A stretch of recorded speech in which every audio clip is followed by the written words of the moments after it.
नमस्कार। मैं रामचंद्र वर्मा आज शब्द शक्ति के विषय में बताना चाहता हूँ।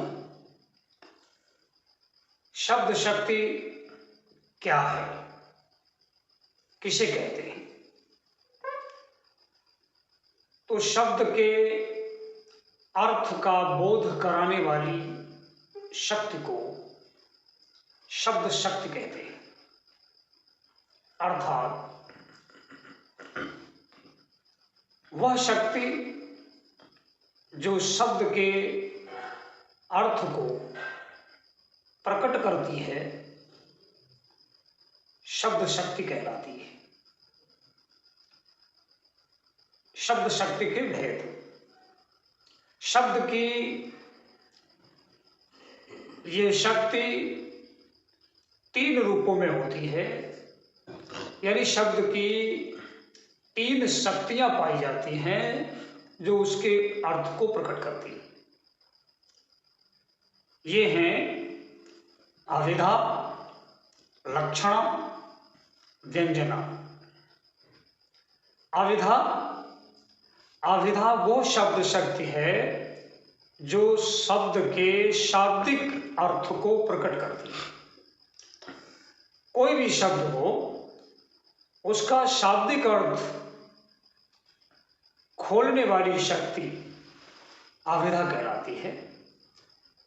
जैसे पानी, तो पानी का शाब्दिक अर्थ है जो पीने योग्य हो, पान करने योग्य,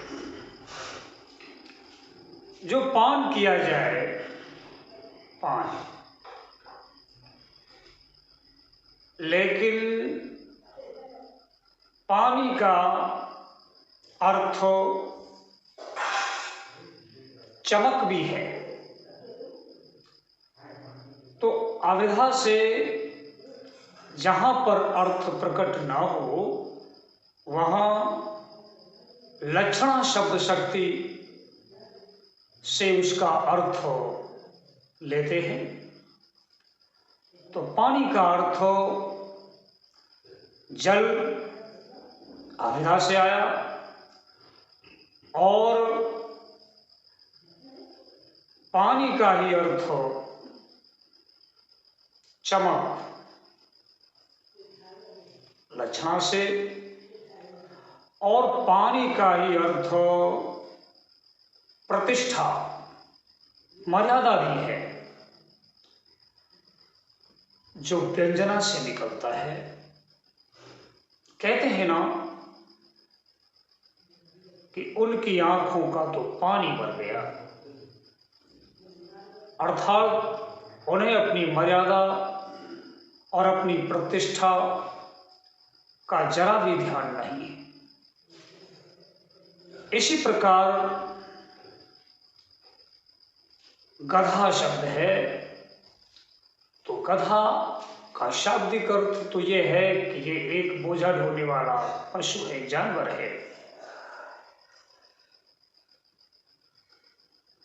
लेकिन कहीं पर हम कहते हैं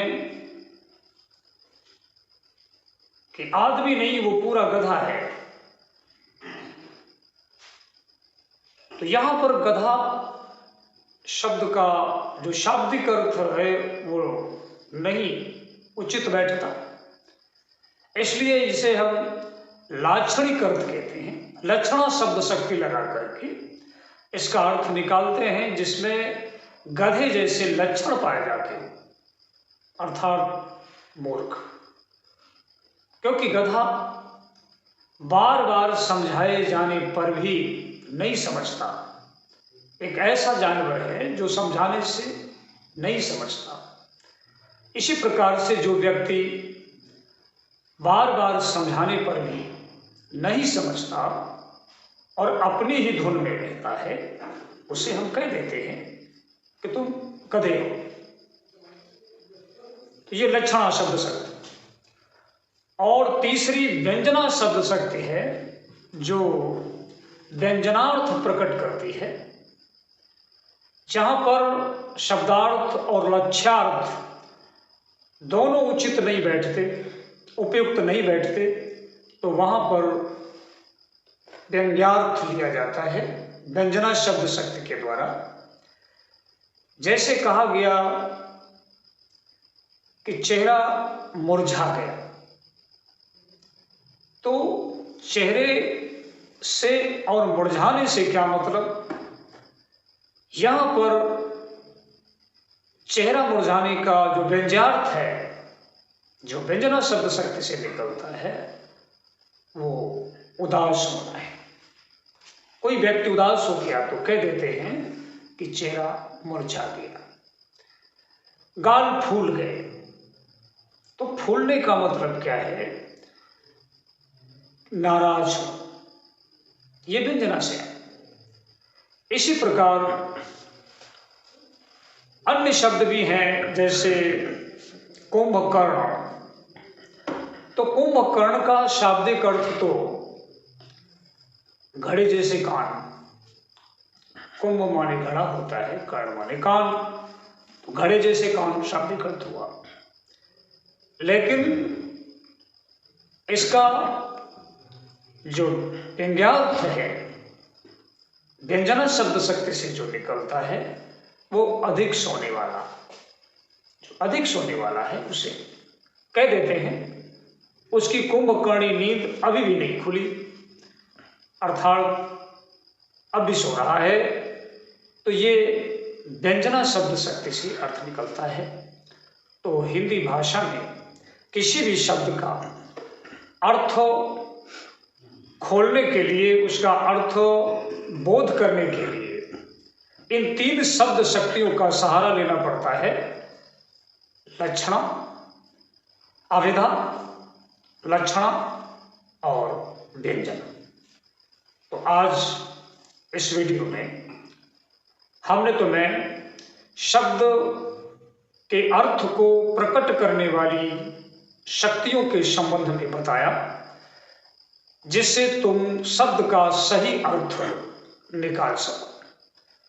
ये वीडियो आपको पसंद आया हो तो लाइक करें, शेयर करें और सब्सक्राइब। धन्यवाद।